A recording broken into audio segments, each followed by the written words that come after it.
Okay, well, thank you. Welcome, everyone. Warm welcome from us at Net Zero Cities. And if you weren't able to join us on Monday and you're joining us for the first time today, then welcome back after what I hope is a restful summer holiday for you. So in this session, we're going to be looking through the eligibility and assessment criteria in relation to the system and the call application process as well. But just a few introductory notices as per usual. As you will know, from Monday, the call has launched. The call guidelines have been updated and republished. The call and grant management module is also open, and to refer to how to register that, there is some guidance, but also there is the webinar from Monday the 5th of September, which you can refer back to, and we have a recording for that. There's also a range of supporting documentation that has been published alongside the call guidelines and opening the application portal, and we'll mention those a little bit later on. So this is the second of 3 information sessions this week, where we're focusing on eligibility and assessment criteria. We have another one tomorrow at the same time, which will be looking specifically at monitoring, evaluation, learning, and the impact tables and what we require from you in your application process.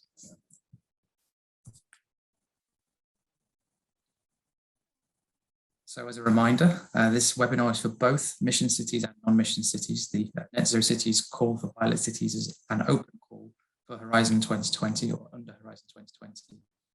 And cities and districts from EU member states and associated countries can apply to this call. Today we will cover the call for pilot cities timeline, just a quick refresher. And then my colleague Sigrid will take us through eligibility and assessment, and we'll also have the chance to show you the portal itself. And then we'll have some time for the Q&A as per usual at the end that my colleague Teo will be helping us to moderate. Please note at the bottom of this slide, you can see, as we have these 3 information sessions this week, very specifically focused on particular topics, we would ask that your questions today are relevant to the given webinar. So to this particular one, any questions that are about other aspects of the call should either be brought to the relevant webinar, so tomorrow if it's about the MEL process, or if you were to reach out to us by email, and we'll share that information a bit later on as well, then we'll get back to you with answers as soon as we can. This event is being recorded, and we will be using the Q&A functionality that you see at the bottom of your screen to ask questions. So I can see some people are definitely familiar with the difference between chat and Q&A, but it's just important to note that there are 2 things you can use: the chat function to share with everyone there, just to say hello, which you're all doing, which is great, and the Q&A function to ask your actual questions to us, which will be moderated and shared by Teo and other colleagues. So to show you the visuals, that's the Q&A button there to use. You'll be able to see the questions that are being asked, and if there are any questions that are similar to the ones that you wanted to ask, rather than asking the same question again, we would ask that you upvote it using the like functionality that you can see there, so that we know which question is particularly important and relevant for as many of you as possible. Okay, so a quick disclaimer before we start. The following slides are non-binding and for reference only, including this presentation. For the really formal details and technical details on the call, please refer to the call guidelines that have been published on the Net Zero Cities website. And we do really encourage you to read the most up-to-date call guidelines available at all times, and to make sure you're familiar with the other associated documents, such as the guidebook, which is there to help you work through your ideas and understand what it is we're trying to do. And there's also some useful templates that will feature a bit later on as well. Lastly, before we start the substantive part of this information session, just today it's going to be myself. I'm Will Wade. I work at EIT Climate Kick. I'm a designer and producer for innovation and grant making. And my colleague Sigrid, who you can probably see on your screen, is an EU product delivery officer at EIT Urban Mobility. And with that, I will very quickly just do a run of the timeline and then hand over to Sigrid. So I'll repeat the timeline. You've probably seen this several times, but I think it's important to note the key dates as often as possible. As you can see, on the 5th of September, this last Monday, the call was opened and the publication of all up-to-date documents has been provided.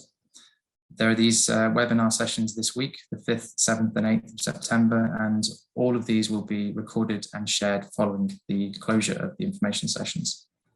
The call deadline is on the 4th of November at 1 minute to midnight or midnight. And we will be then reviewing the proposals and applications between November and January 2023, with decision communication anticipated on the 28th of February next year. Following those selected pilots, we will then move into a contracting phase and refinement of activities with you in collaboration. So now I will hand over to Sigrid. Thanks, Will, and welcome everybody. It's great to see still so many people joining on our webinar sessions. So I hope that will mean that we're going to get lots of applications we're looking forward to. So just a quick reminder of the eligibility and assessment criteria. It is a three-stage process. We have presented this already in a webinar early July. So just a quick reminder, the first stage is the eligibility assessment. So this will be 7 pass-fail requirements that are related to the conditions of the call. And the proposal must pass all of those 7 requirements to be able to pass to the next stage. In stage 2, the assessment of quality, the individual assessment criteria will be scored by at least 2 independent external reviewers, and there will be a specific threshold of points for each of the criteria groups, in some cases also for individual criteria. We will show more of that later in the presentation. And the final stage is the strategic selection. Here we have a selection committee selecting approximately 30 pilot cities, and that will be based on a range of contextual selection criteria to get the portfolio. Next slide. Oops, something happened here. Here they come. Okay. The eligibility criteria, just a reminder, I'm also going to show there's a few minor updates from the draft guidelines that were published in June, just so you're aware when you download the new guidelines from the website, there is a few minor changes. In terms of how we're presenting this, I'm just going to go through the various eligibility and assessment criteria. And then on the right-hand side, you can see what are the related tabs in the assessment system, in the application system, apologies. So you know where in what tab this is located and where you have to fill in the relevant information. So for the eligibility criteria, the first one is that only one application may be submitted by an eligible city or district. This also is the case for multi-city applications. So if you are in a bid with several cities, you cannot apply in any other proposals. A new update that we have is that there are no territorial double fundings possible. So that means, for example, if a higher level of administration at a city level cannot submit its submission, and also a lower level administration such as a district. So if there is an overlap of territory, that is an issue and you cannot apply. So that's why we would ask you to please, before you submit your proposal, to coordinate at the relevant administrative levels before you send the application. Secondly, the eligible cities and districts do have to have a population size of over 50,000 inhabitants. We know that for some countries that is an issue because there is actually no cities that have that size of inhabitants. So for countries with less than 5 cities of more than 100,000 inhabitants, you can do a joint application of more cities. Each of the participating city has to have inhabitants of 10,000 or more, and the overall combination of cities must represent over 50,000 inhabitants. For the population size, you have to have a link to an official documentation or database that you have to submit in the submission for your proposal. That can be Eurostat, national census, or other types of database. And also cities and districts must be from EU member states or approved H2020 associated countries, as we've already mentioned in the beginning. All of these eligibility criteria will be referring to the tab of the proposal form in the application system on page 1. So, and as I said, please note for the first criteria, there is a change to the original guidelines, the draft guidelines that were published in June. So we just want to highlight this again. Then the further eligibility criteria, if we go to the next slide. We also need a consortium of at least 2 partnering organizations, which will be the city or city administration within the specified district, and a separate independent legal entity. This separate legal entity doesn't have to be from the same city, so it can be located elsewhere in another city or in another country. I know this question has come up in various other webinars, so just highlighting that. But the consortium must be have at least 2 partnering organizations. And at the same time, the application must be led by the city administration or the district administration. Furthermore, we do require a letter of support from the city mayor or any city official that's mandated to sign on the city's behalf. And in the case of a multi-city application, we need a letter from each of the cities that's applying in the proposal. For more detailed requirements for this letter, you can read the core guidelines, please. And then lastly, number 7, we need a list of stakeholders that are engaged or that are to be engaged. This is a question in the call form where you are requested to list those stakeholders that you are planning to engage for your pilot project. So here we just want to highlight that previously there was a eligibility criterion that referred to a maximum allocation of the budget per partner that was 2/3 of the total grant requested. So we still do have that requirement, but it's not an eligibility criterion anymore. It's now located under the grant allocation compliance. So at this point, please keep in mind, this is still required, but it's not considered an eligibility criterion. In terms of the related tabs in the application system for the organizational roles of the partnering organizations, you have to list that in the proposal overview. The rest of the criteria are in proposal form on page 1, and the letter of support has to be uploaded in the files tab. And now I think we can go over to the demo and we can demonstrate you how those tabs look like that relate to the eligibility criteria. Thanks, Sigrid. Yeah, so I'll just flip over to the submission module here. You can see I take us back to what you'd see when you first open the proposal and refer back to those tabs and those aspects of the application form that Sigrid has mentioned. So the first thing was let's look at the page 1 of the proposal form, which is here, in which you will be specifying which cities or districts are involved, if there are multiple. So for example, you can see here, I've selected 3 cities or districts to be involved. There is a question that asks you to state the rationale behind this, but for eligibility purposes, this is where we need to know the name of the city or district, the number of inhabitants, and then the database or official documentation that we would refer to in order to check that. And you would get a question set of 3 for each of those cities that that are in your proposal. The letter of support criterion is here. You can see that there is a field in which you can name the file that you're uploading. And this is important, so please note this, that you actually upload the file or the letter of support, or multiple, if that is the case, into the file section of the proposal. So here, you'll upload the file, and then once it's uploaded, you can then go back to the proposal form and indicate the name or names of the files that you've uploaded for the reviewer to be able to access, or for the eligibility checkers to see them. I've put this example in here because I think it's probably a good way for you to do this if you have several files, is to give it a quick prefix of letter of support, indicate the specific city name or district, and then the name of the project as well, so that it's clear that it's for this one. In the proposal overview tab, which is here, you will also be specifying the organizations and their roles. So this is where you'd be covering the eligibility criterion of at least 2 legal entities in the consortium and specifying what their role is in the project.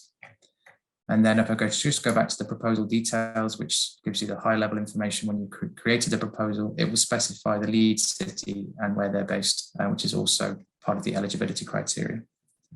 We should be able to flip back to the presentation now and pass back to Sigrid. Thank you.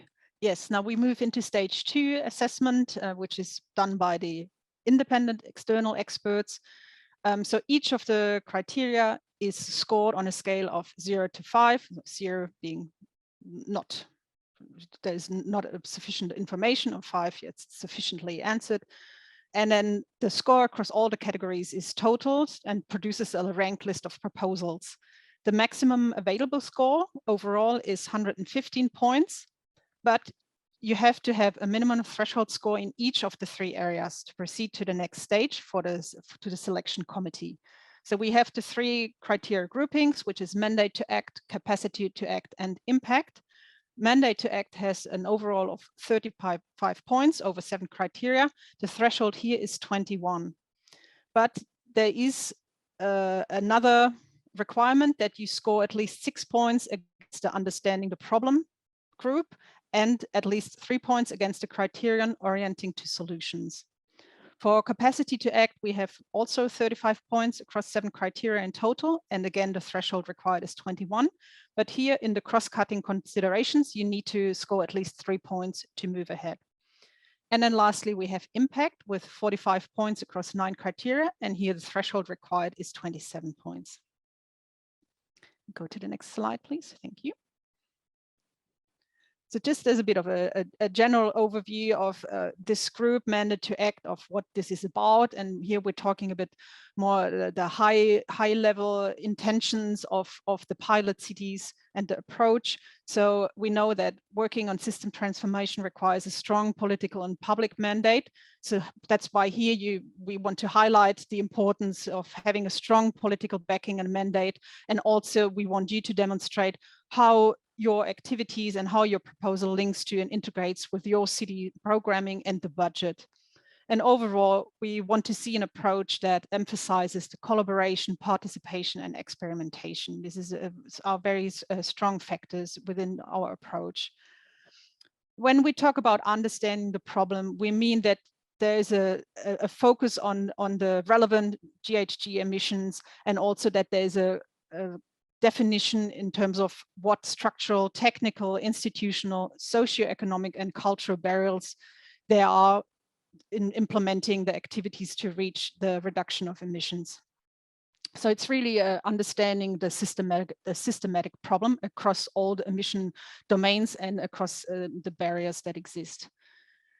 This is why we want you to focus on an integrated and holistic portfolio approach, so that combines multiple interventions, because we want to go beyond single point solutions, because that will not be sufficient to reach climate neutrality by 2030. What do we mean by system change and transformation? So we want pilot activities that open pathways toward breakthroughs in emission reduction.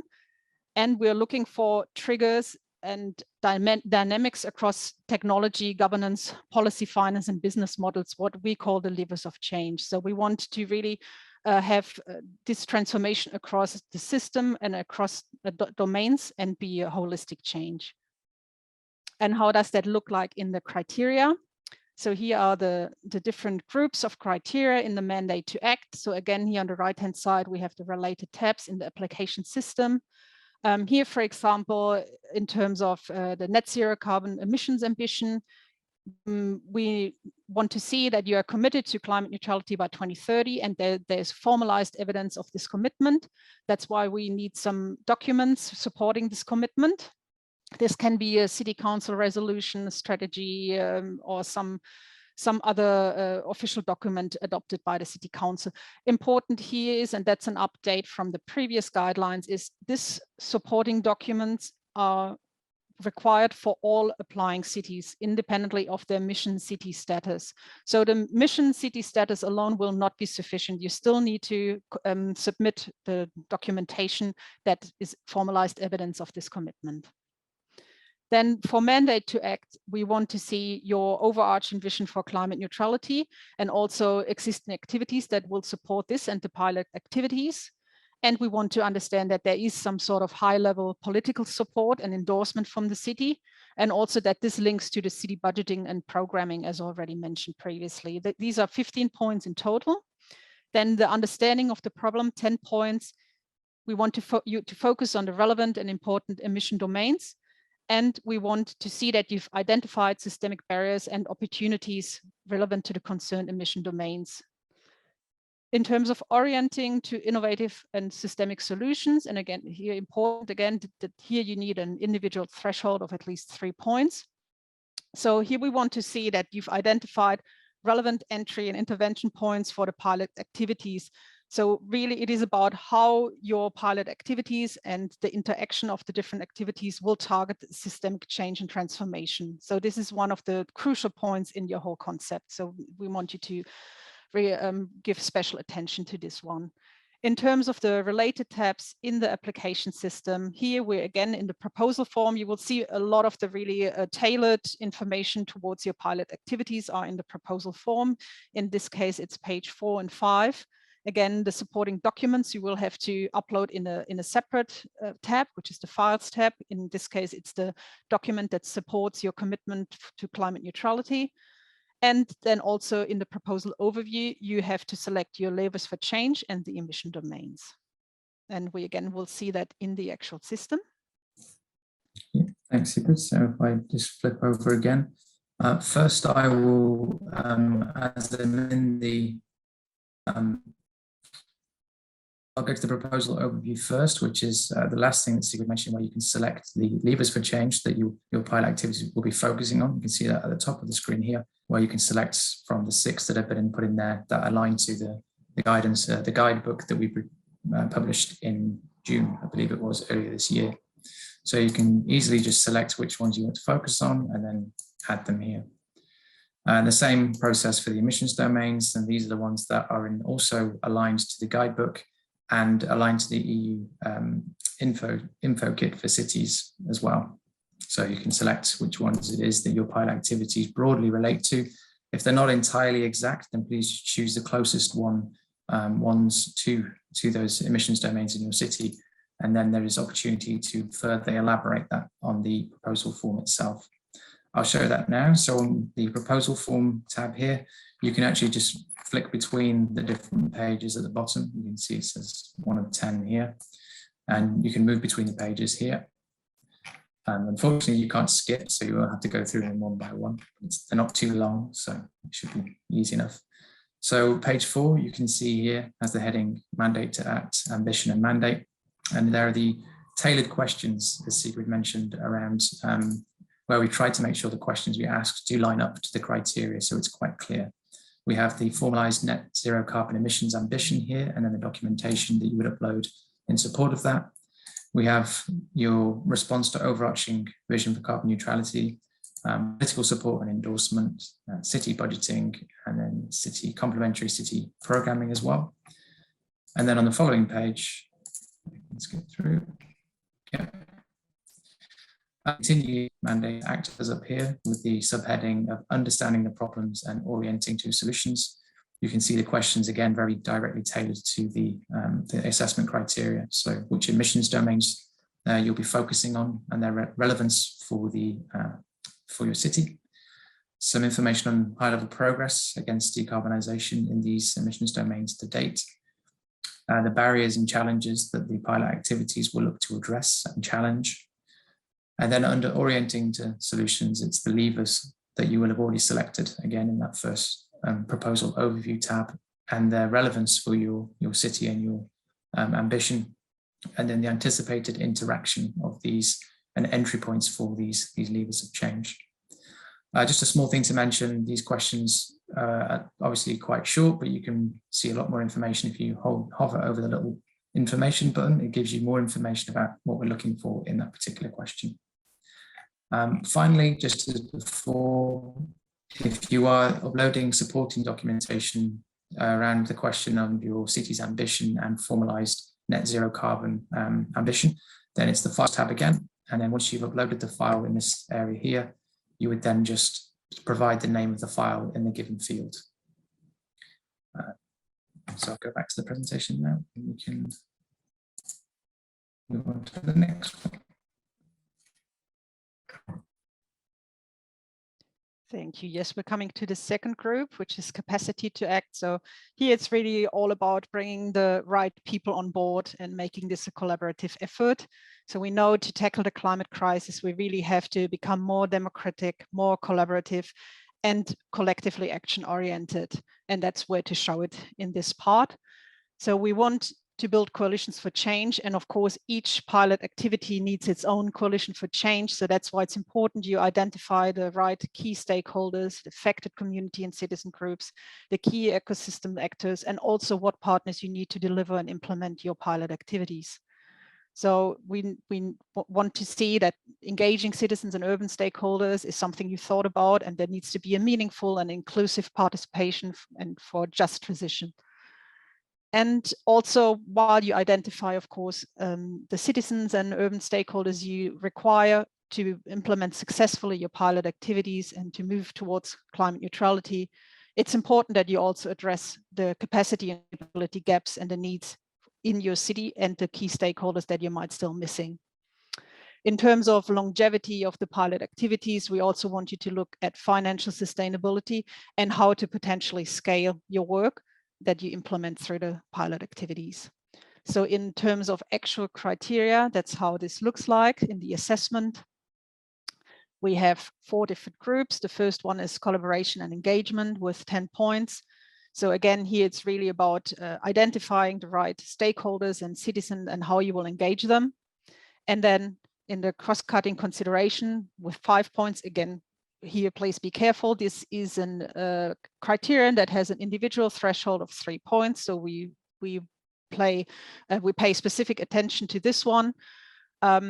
Here, we want you to consider cross-cutting themes such as diversity, inclusion, gender dimension, accessibility, and just transition. 5 points in total, but the individual threshold of 3 as mentioned. Then in capacity and capability with 10 points, here you can detail how the pilot activities will be led and coordinated by the city, and also address those capability and capacity needs as we've already mentioned. In the soundness of work plan with 10 points, this is about showing your proposed work plan, how you will implement the pilot activities, and a proposed budget. The related tabs here, we see it's a bit more now that we get into, again, in the proposal form still, we're on page 6 and 7, we continue. The work plan, you will have to add work packages in the proposal overview that will generate automatic content for your work plan. And then there's a specific tab for the work plan where you can further detail that. And then in the files tab, you can upload the budget template that has also been provided. And we can see that also in the system now. Thanks, Sigrid. So as you mentioned, this is a slightly more detailed section with more functionality. So I'm going to try and take us through that piece by piece. The first one I look at is the proposal form. It's probably the easiest. And as noted, this is pages 6 and 7. So fortunately, it stayed at number 5, which is handy. So this is page 6. I won't go through all of the questions, but as mentioned before, we've attempted to make sure the questions we're asking of you are really directly related to the assessment criteria that is set. So you can see there's capacity to act here with various questions across that slide that Sigrid has just shown. And then on page 7, there is just a couple of things. A question we ask around financial planning for the implementation of the pilot activities. And then you'll see here that we have this on a couple of other tabs as well, but as there is other functionality in the system to use, we put this in partly as a reminder to you, but also as a way for us to ensure that these are done.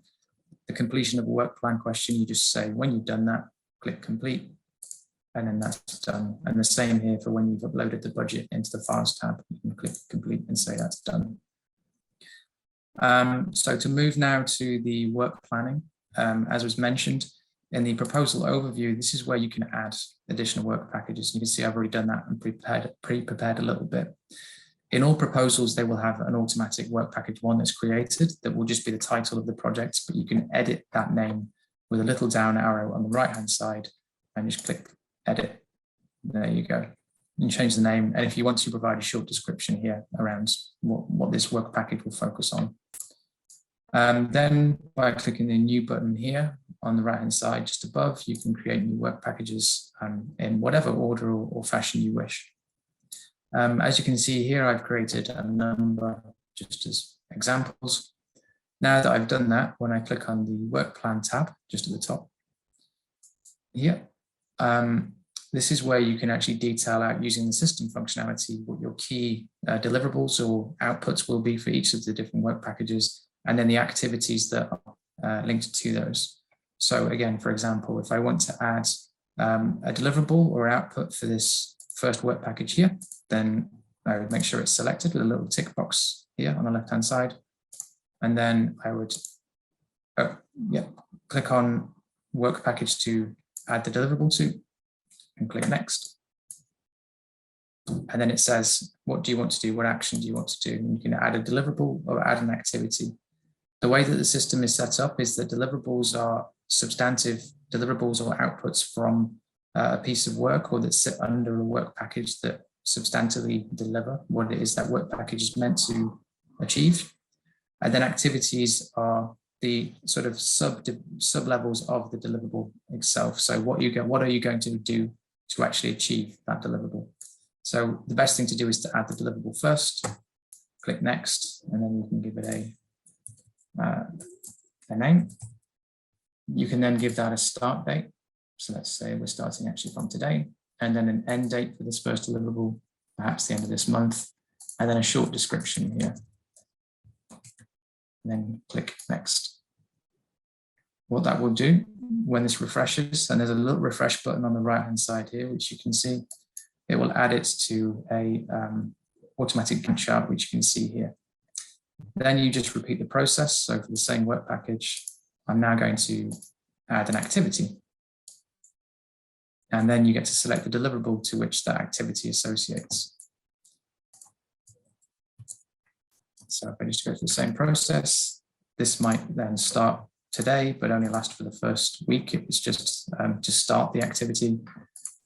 Another short description of that activity.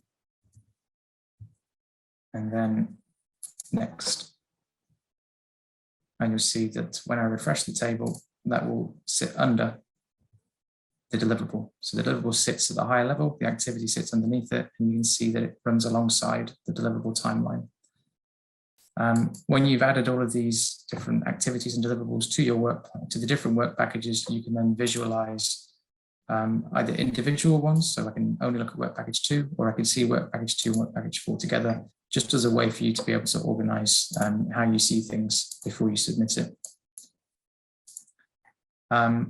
Lastly, as we mentioned, there is a budget template that is available on the website, and that just needs to be completed and then uploaded into the file section here with obviously a very clear name to say that this is the budget for the project.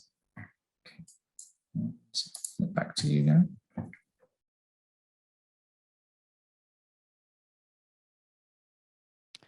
So we're coming to the last section now. This is impact. So in this section, we talk about multi-level governance approach that fosters transparency, inclusion, and accountability, because we see them as integral to the implementation and to drive the development and the improvement of the pilot activities. What's important is that learnings from interventions are continuously captured, they are measured, and that they feed into the pilot activities, but also policy and new actions that the cities is planning. We also want to promote and systemize the learning outputs to make them scalable and transferable. Again, the pilot cities are supposed to be a bit the front runners to really test their activities, but the idea is that really this should be implemented in other European cities as well. So that needs to be kept in mind as well when doing your proposal. And regards the impact, it is important to envision a multi-dimensional and systemic impact from the pilot activities from an early stage on. So we want you to identify that already now in the proposal. And also co-benefits are considered very important because they can help build interdepartmental collaboration. They also highlight impacts on the everyday lives of citizens. So it's important to identify the co-benefits also to help do and create a narrative around your activities. In terms of the actual criteria, that's what it looks like. There's 3 different groups of criteria. The first one is the pilot activities, learning, and reflexive governance. So this is the transparency and accountability that I've just mentioned. Governance activities that support and promote learning and reflection. We want you to demonstrate that in this section. That's 10 points in total. Then in terms of pilot activities, direct impact and scalability, the second group with 20 points. Here it's about the identification of relevant indicators for intended outcomes and impact, and also the monitoring of these indicators. What direct impact you aim to have on a city level emissions, how the pilot activities could be scaled, and how the impact scaling would have upon citywide carbon emissions, and also the learning and how that will be captured and disseminated. In terms of pilot activities, indirect impact, 15 points. Here the co-benefits identified of your pilot activities, the city's pathway to decarbonization across all emission domains, and also the risks and the proposed mitigation and contingency measures, 15 points in total here. The related tabs here are the proposal form, page 8 and 9, the impact framework tab, and the risks tab. We see that again in the system. Yes, and back into the system. Thank you.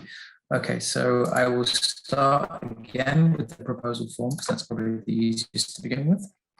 This is pages 8 and 9 of the proposal form. And again, it should be very clear where the particular questions we ask relate to the criteria. So here we have learning and reflexive governance, governance model. We have learning, feedback and development.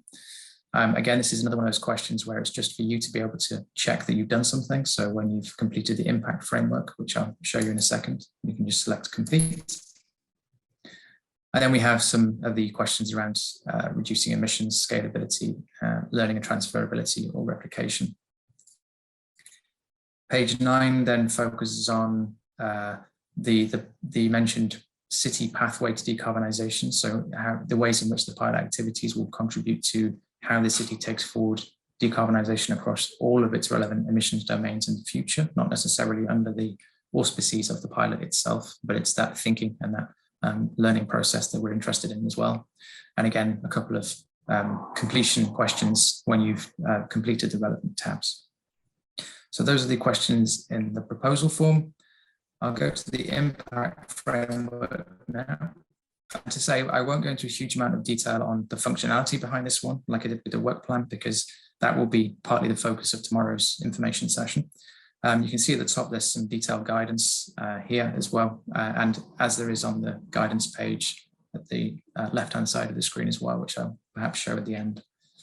But again, it's a table with some functionality where you can add different elements to your impact logic or your theory of change, which include, I'll quickly just show this, the different levels. So you'll select firstly an intervention, so exactly what it is you're going to do.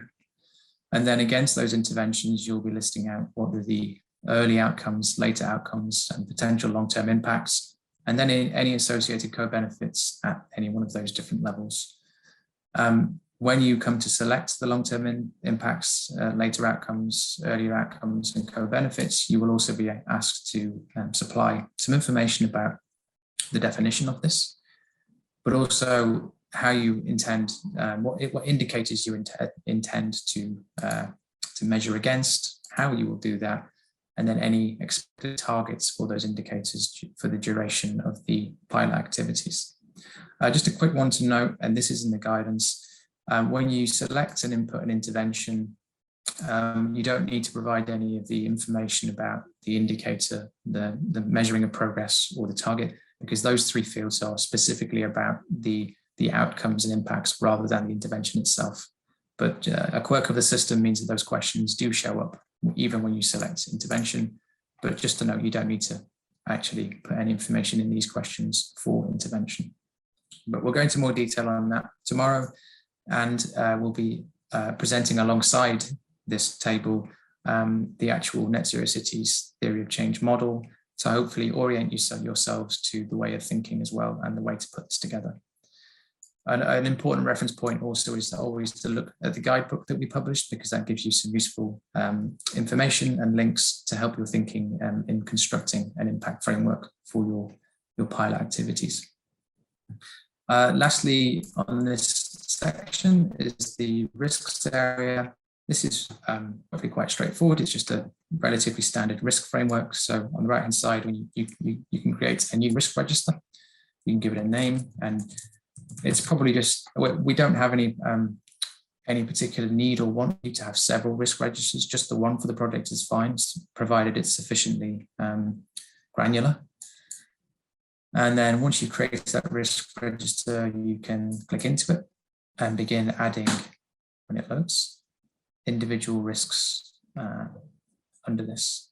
So if I could just quickly show you that, when you click new again, there's a number of questions, the name of the risk, the probability of it, it's all quite standard, the potential impacts, what control you may or may not currently have over that risk, what level of priority it is for the activities.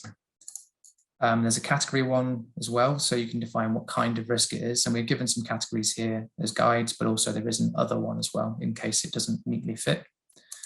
And risk horizon describes whether it's a short, medium or longer term one. You can also, so when you actually create your work plan, you'll obviously be putting in the activities and you should be associating the risks to activities. So it's best to, well, I think it's probably actually required to create your risk register towards the end before submission, because then you'll need to be able to associate it to particular activities as well.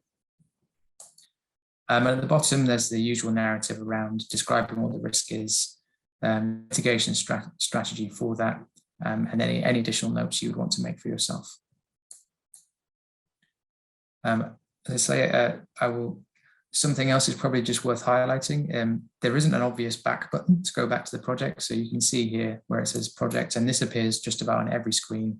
There's a link back to the project name. And if you just click on that, it'll take you back to where you were before. Lastly, I'll just show you this guidance tab here, which is what I mentioned before. We actually do have guidance for each of the different tabs under this application form, which can give you a bit more information about how to complete it and any quirks or requirements of the system to look out for. Including under impact, we have actually provided the Net Zero Cities theory of change image and a bit of a table to help you understand how the impact framework in the system relates to the theory of change here. And we'll pass back to you, Sabrina.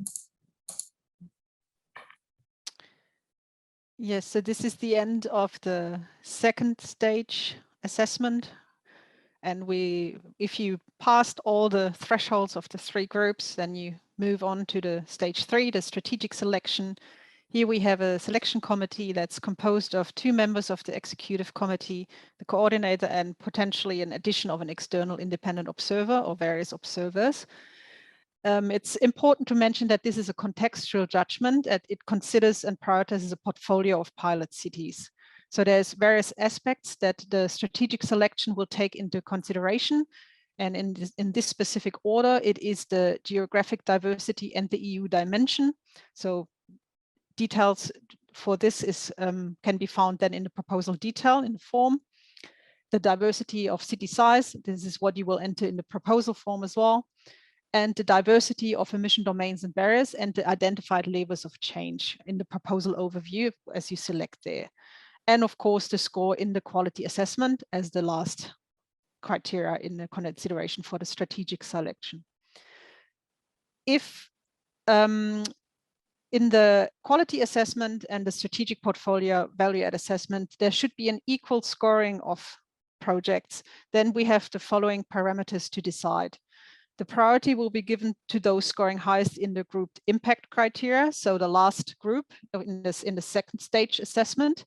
And also, if there is an equal overall score and equal scoring on impact, priority will be given to those that score highest on the cross-cutting considerations, including the gender dimension. And this is found in a proposal form page 6. So this is the strategic selection to come to the portfolio of around 30 pilot cities. Just for you to keep in mind that with the second, the scoring of assessment in the stage 2, this is not the end of the selection, but there is a strategic selection process at the end of those 3 stages. And I think we can see where that data is found in the application form as well. Yeah, thanks, Sigrid. So I think this is the last demo, I believe. Again, the information that will be used in the strategic selection process is found under different areas of the application form. So the first area, the proposal form on page 1, where we're looking at the diversity of cities and the geographic diversity as well, And the sizes of cities is all the information provided by which city it is, districts obviously, and then the number of inhabitants. So that's where we'd find that information, as well as I mentioned before, the lead city and where they're located is included on the proposal details as well. The emissions domains and levers, so the diversity of focus on emissions domains and the levers across the portfolio is identified from the proposal overview. So as I selected before, the different levers that my pilot would be focusing on, I've selected them here, and the emissions domains that we're focusing on are listed here. And these selections will be used for us to be able to create that diversity of pilot cities across these various focus areas. Lastly, the assessment scorecard. So effectively everything that you're submitting in here, unless otherwise stated or it doesn't link to the assessment criteria, will be assessed by 2 independent expert evaluators who will come up with a final score. And within that final score, there will be a score for the impact grouping, as shown before, and an individual score for the criterion on cross-cutting considerations. So that information from the actual process of assessment will be used in our contextual selection process as well. Just to reiterate, the decision communication date is anticipated 28th of February 2023, which will also indicate the final grant allocation and the cost eligibility period as well. The list of selected pilot city projects will be then published with a description of the action, the grant amounts, and the legal names of the selected beneficiaries, and the date of award as well will be published to the Net Zero Cities website. And then contract development and refinement of activities will then proceed into March 2023 with a view to completing that as soon as possible. Lastly, before we get to the Q&A, and thank you all for your patience and hanging on with us here. There's quite a lot of information, but we thought it would be good to go through the whole system and everything first, and then get into a good detailed discussion.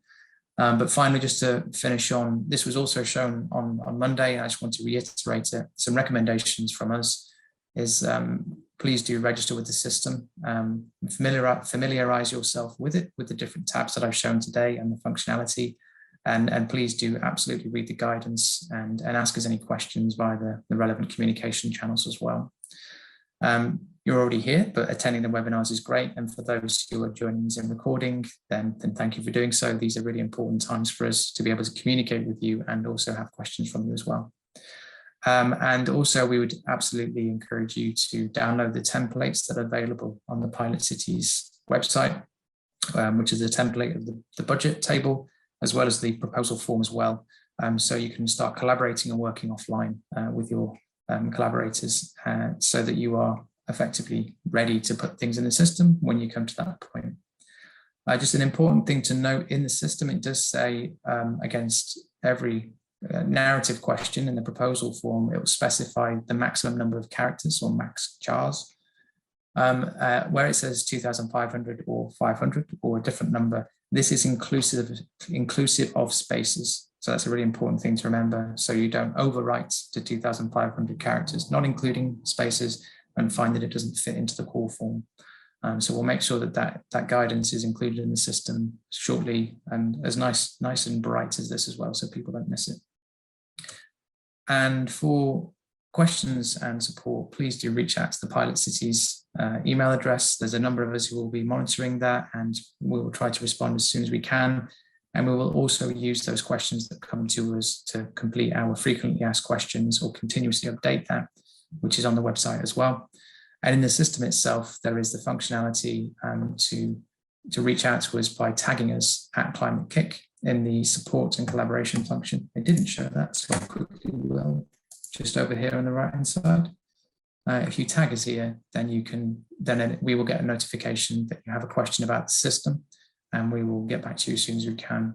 It's better to use this for system or functionality questions rather than more general questions about Pilot Cities.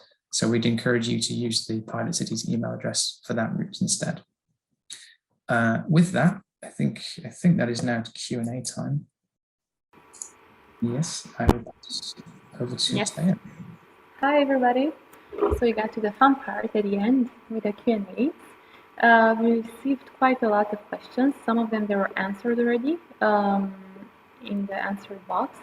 But now I will go through each and every one of the questions based on the votes that they received also. So hopefully we can get through all of them until the end of the session. So the first one is the following. Do we get extra points if we combine cities from different countries or cities from the mission? It's a good question. We also had this question on Monday. There is no material or points advantage to having more cities than not. It is the proposal process is open for there to be multiple cities and districts across regions. And we do actually specifically ask a question if you do select to include multiple cities or districts, the rationale behind that, because it needs to be clear that there is a rationale why these particular cities or districts are collaborating.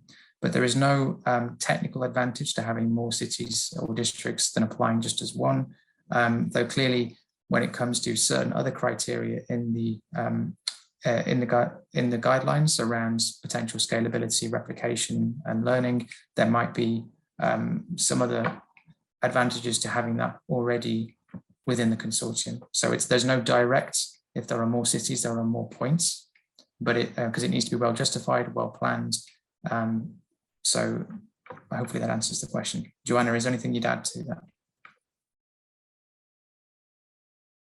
No, thank you. Well, I'd say, oh, you can't see me. Well, I'd say there is absolutely no preference in having more cities or less cities or just one city in the application. What we'll be looking for is the relevance of the pilot activities described. So it's sometimes better to have one city if the relevance of having more than one is not clear and clearly explained. Thanks, Joanna. Sorry, just to throw you in there. Okay, then we can move to the next one.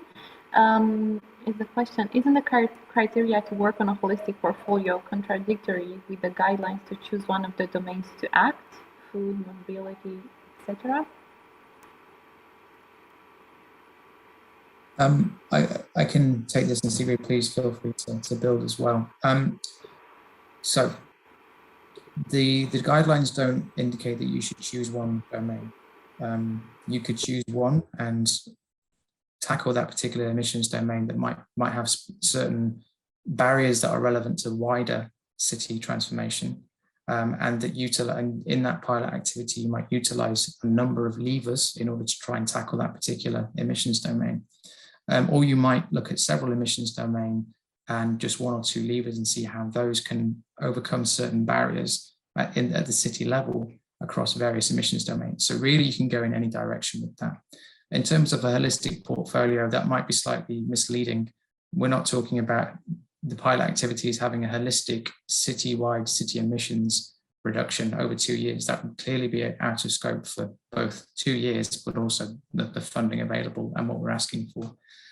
So it's more about thinking in terms of a portfolio of actions and levers across one or more emissions domains. But to sort of repeat what Joanna said, it's about the relevance of that to your city's emissions profiles, towards the barriers that you're identifying that need to be tackled, addressed, and that you can learn how to then take that forward across the whole city's emissions profile towards 2030 or beyond, depending on your city's particular ambition.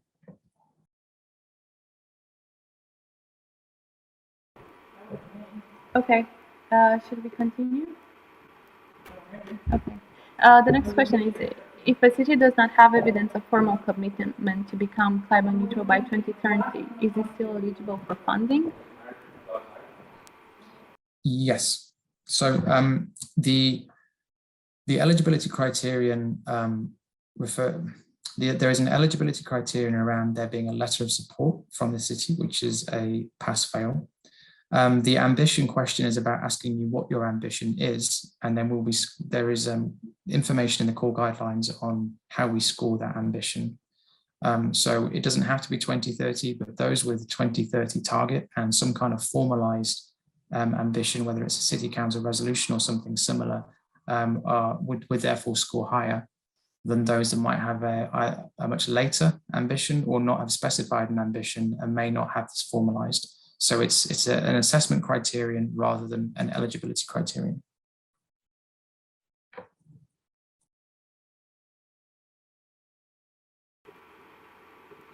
Okay. Some of the people cannot hear me properly. I will try to speak a bit louder. Sorry for that. The next question is, can a non-profit organization fully owned by the municipality be a consortium member responsible for project management and project coordination? It is still a city-owned company in charge of all city-related EU tenders, therefore the needed expertise and capacity is here. That's a good question. Again, I'd ask either Sigrid or Joanna or anyone else to please pitch in on this. So the criterion for consortium members is that there are at least 2 independent legal entities, and that the project must be led by the city. So I'm just going to emphasize that first. The city must still be the leader of the project.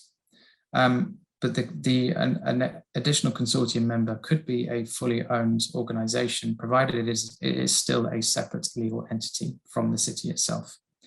In terms of the project management and project coordination, I think that question might relate a little bit to how I think under Horizon 2020, subcontracting of such activities is usually prohibited. But in this case, it wouldn't be a subcontracting relationship. So this non-profit organization, if they were to undertake the project management and project coordination, would need to be a formal consortium partner and could not be a subcontractor of the city.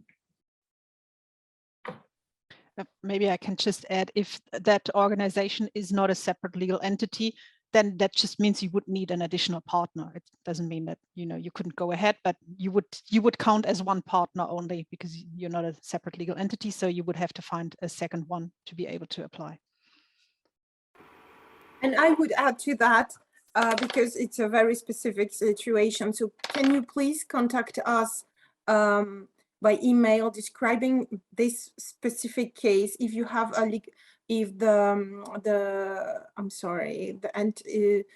NGO has legal personality, a separate budget, etc., and then we'll be able to provide a more clear answer for your particular case. Yeah, thanks, Joanna. I think it's just a very good thing to call out to all participants on this information session. If you have a similar situation, please do reach out to us so we can work through them, and so we don't risk any problems further down the line. Thank you. We can move to the next one. Is the maturity of activities, that is, how detailed, ready, close to implementation they are, technically, organizationally, a thing that has strong impact on the scoring? In another way, is realizing there is need for flexibility and open-end activities a risk versus getting good scores? Who wants to take this one? Very good question. So one of the things that we realize and that is taken into consideration for selecting a portfolio is which is part of this EU dimension on diversity, geographic diversity, is that not all cities and districts will be at the same journey towards climate neutrality, and it's one of the things that we need to pay attention to when making the strategic selection. That if we were to select only mature cities with mature pathways that they are implementing and have been for several years, that doesn't provide a particularly useful learning opportunity for those cities that are just starting and need to be able to be supported on that journey. So the maturity of the activities in terms of the journey of that city, I don't think is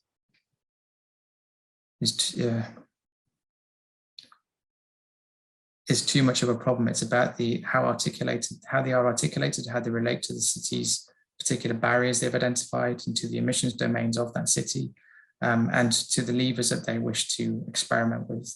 As you'll see in the criteria, there's a heavy emphasis on collaboration, on stakeholder engagement, on governance. So it is much more about the approach than necessarily about the maturity and closeness to substantive city decarbonisation, as it were.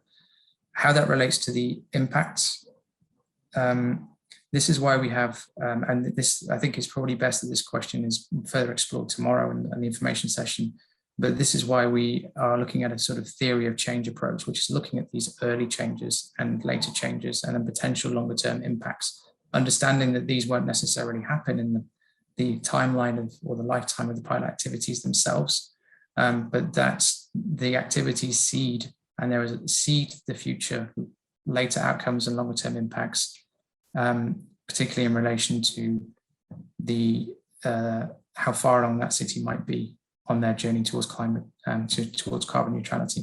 I'm not sure that's a particularly robust answer to that question because it's a very difficult question. Does anyone have anything to add to that? We can also take that one offline if you want to get in touch with us through the email address and we can have a longer conversation. Of course, you're absolutely will. We can take it offline. I would just like to add that the straightforward answer on my end to the question is realizing there is a need for flexibility and open-end activities of risk versus getting good scores would be not necessarily, because it all depends on what you present, what you come up with in your proposal, because we will be also aware of how far you stand on the edge of the cliff of innovation. So obviously in some situations it can be just impossible. So you need that flexibility because you'll be experimenting with something that has never been done. In other cases, you will remodel, reshape, or readjust things that have been tested, but you will apply them to a different situation. So it really depends on your proposal, or what you are willing to try. And maybe if all our answers seem vague or blurry, it's because we are trying to make ourselves as flexible as possible to create a safe space for you to experiment with what you would like your city to test, and you don't have this space usually. And this is why we open all the doors and all the windows, trying to just keep the walls together as the framework of this call. But otherwise, if you have doubts, just reach out to us, as we all said, and we will try to be helpful in understanding what you can or cannot. Obviously, we are not going to write the proposals for you. We are not going to give specific tips, but we may try to bring you more clarity in your specific situation. Thanks, Joanna. If we just strike my response from the record, I think we'll take Joanna's is much better. Okay, let's move on. The next question says that it was said in previous sessions that the replication in other cities is something to be managed independently by the Net Zero Cities team. But you are now saying that the cities applying should take into consideration replication in other cities. How can this be managed in practice?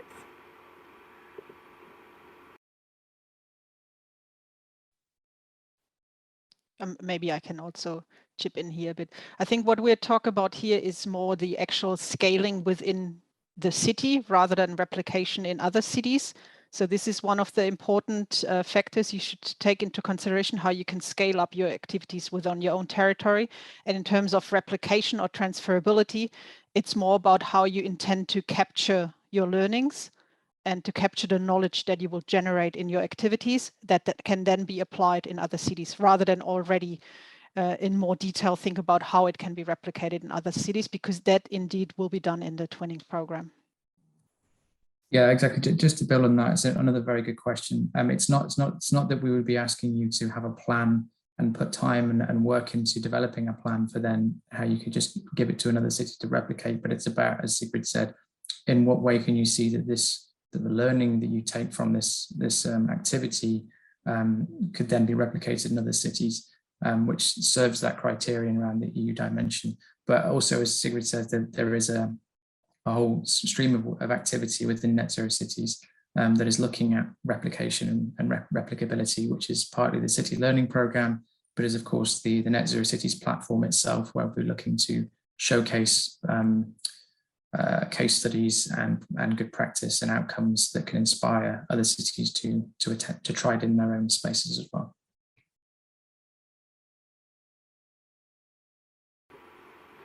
Good. Okay. Next question. For a multi-bid city bid, does each city need to fill out each section from its own territorial perspective, or is a single collaborative response required? Can the project blend best be conveyed? Are character limits going to be a factor in this sense?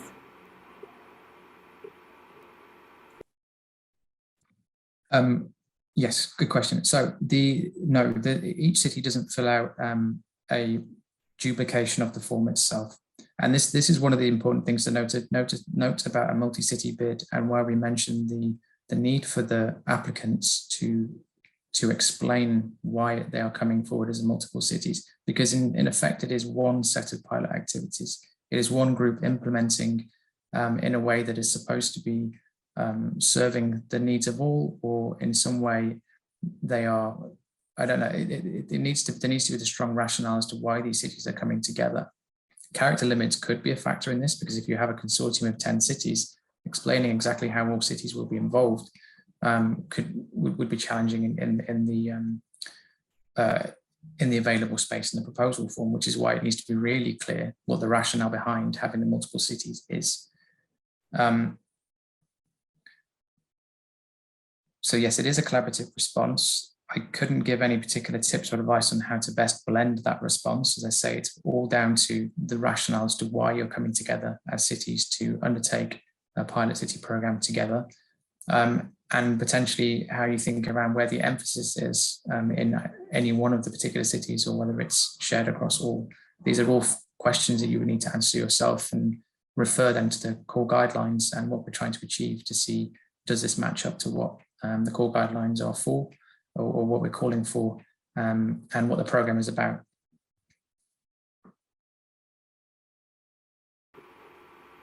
Thanks, Will. I'll move to the next one, longer one. So it says, the proposal form starts with questions. Please briefly describe the alignment of proposed pilot activities, 2,500 characters. But when going through the form, it's not directly clear where, how to describe the pilot activities. Are these entries that you can make in the work plan that are referred to activities? The form also includes interventions, which I imagine are the pilot activities done in the cities. How do these relate to each other? Could you elaborate on this?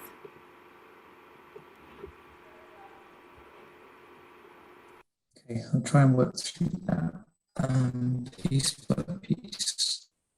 So the proposal form doesn't start with the alignment. It starts with, start at the top. Page 2, I think there is the pilot city summary here. So the section starts with pilot city overview and alignment. And the summary here is where you describe the overall activities that you will intend to undertake, or I think it says briefly outline the issues that you aim to address and how. And this is more about capturing the kind of headlines and the narrative. Then it goes into the alignment piece after that. So that should hopefully answer the first part of the question.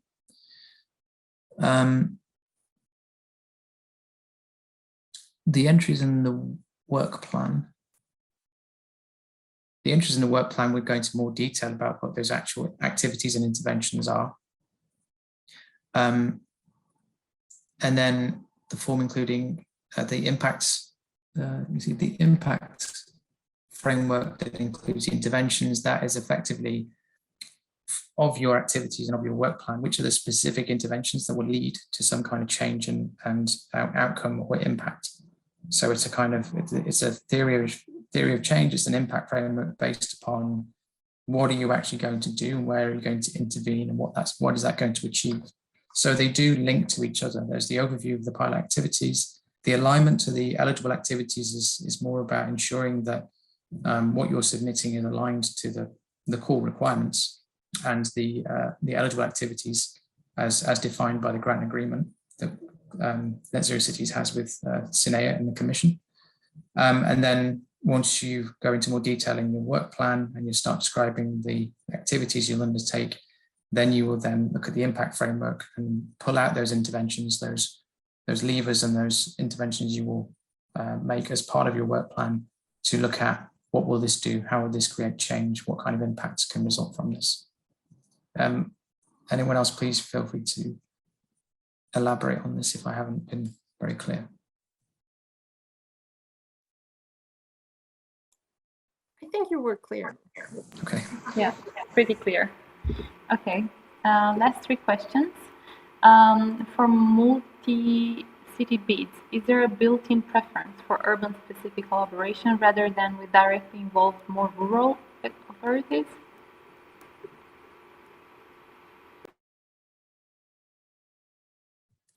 I don't think there's there is no named preference, nothing in the core guidelines names that as a preference. It's more about the specifying what the emissions domains that you would be focusing on and how they're relevant to those cities, whether they are more urban or more sort of rural based districts and cities. So it's more about the alignment, I think, of those cities and the emissions domains and the emissions profiles that they have and the interventions that you would be looking to make. Thanks, Will. There is a question around the investment activities. Are they eligible?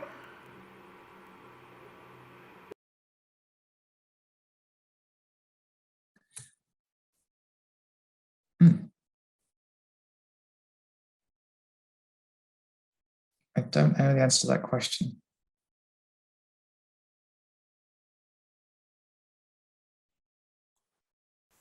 Well, I guess, this is a hard question for us because investment is, well, I assume investment means infrastructure, and we do not foresee investment in infrastructure as such. However, you can refer to H2020 financial guidelines and to our financial guidelines that are going to be published shortly. And I think you will be able to find the answers there in general. But as I say, we do not foresee a budget line for infrastructure as such. For specific question, after the publication of our financial guidelines, again, please reach out to us directly and we'll be probably able to help. Thanks, Joanna. And just to add to that, there is, you'll see in the core guidelines, there is, in the budgeting requirements, there is a request that cities and their collaborators include allocation of person months and time against financial and funding activities. So as distinct from infrastructure investment, this is about thinking about how the city undertakes to fund and finance future scaling up activities and other activities as the city will work towards 2030. So that is eligible activity around that stream of that work stream, as it were. But as Joanna said, infrastructure costs are not a cost category that we're including in this call. Thank you, Bill. We have 2 more questions.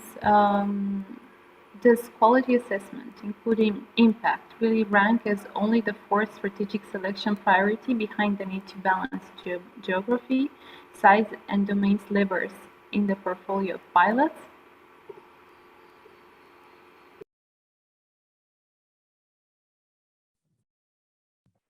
So in the design of this call, we were faced with the challenge of an attempt of trying to ensure that the assessment and selection criteria ensures those first few bullet points of a diversity of cities, the EU dimension, and the different focuses on emissions domains and uses of levers, to create that cohort of pilot cities that enables a diversity of different types of projects in different types of cities with different focuses, and that provides a broad base of learning opportunities for the wider European Union and beyond. So that's the kind of the headline bit there. It's incredibly difficult to be able to undertake that kind of selection whilst doing a ranking from top to bottom based on score alone, because the score is based upon the individual cities' response to the criteria rather than in relation to each other. So the scoring is, as mentioned before, a stage 2 threshold to be considered for selection, and then it is a arbitrating criterion in the event that there are several proposals that would be or could be included because they are both strong and fits with a sort of strategic portfolio selection of different types of pilots and different types of cities. And then that comes into play where there is a number that could be included. So it becomes an arbitrator on that point. To have gone the other way, where that is the first criterion, then what you would end up doing is needing to take decisions based upon score rather than based upon the importance of that diversity, which would mean that we'd need to start taking decisions disregarding that particular score if that was the first criterion, if that makes sense. So the process has been designed to ensure that we are able to meet the parameters of what it is we're trying to do, and is enshrined in our grant agreement around that diversity and different types of cities at different stages of their decarbonisation pathways, but still including the score and the quality assessment as a relevant factor in the selection process.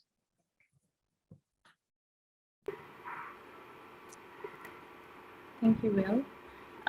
Next question. To what degree should partnerships with universities, companies, civil society be matured at the time of the application?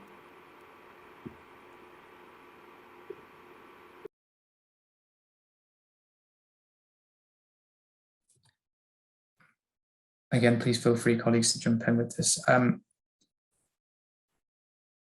don't think it's a question of clearly having already established good relationships is an advantage to your pilot activities, but we do purposely ask the question in the proposal form about who are your stakeholders that you either are or will be engaged with. We're acknowledging that often it takes time to develop relationships, and that these different relationships will mature and arise throughout the pilot activities themselves as it becomes clear and relevant that certain types of organizations need to be involved. I think it is important, as the criteria on collaboration specifies, to know who you're going to engage with and why, but the degree to which that is already established could vary. Well, if I may, I'd add to that, again, the same two fundamental adjectives, relevant and meaningful. Yeah. So what we are trying to guide you towards is to select your partners in the way they can bring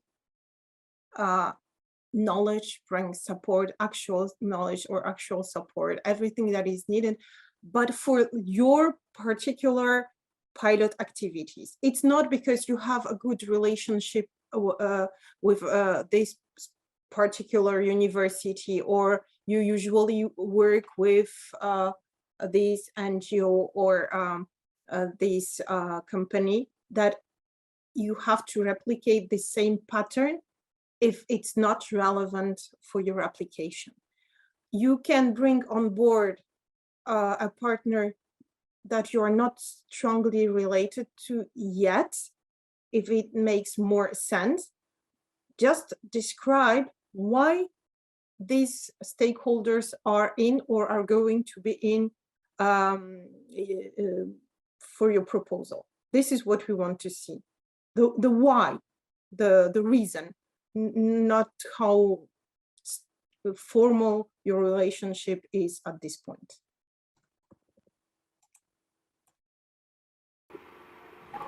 Thank you all for your great answers. I don't think there are any other questions in the Q&A section.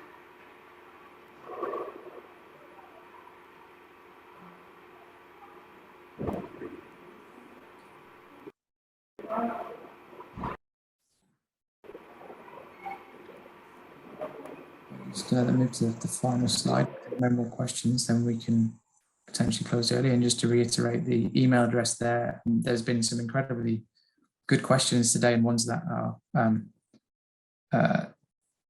have been very challenging, and it's good that we're working through these now. So please do feel free to reach out to us, and we can support you with that. But as Joanna mentioned before, what we can't do is give you advice or guidance on how to develop your project's ideas, but we can certainly support with the formal guidance and documentation that's been published. Yes, and please also check out the frequently asked questions section on the website. So questions where we see that they have been raised frequently, or that their specific importance will be added continuously to that document. So make sure you look at those as well.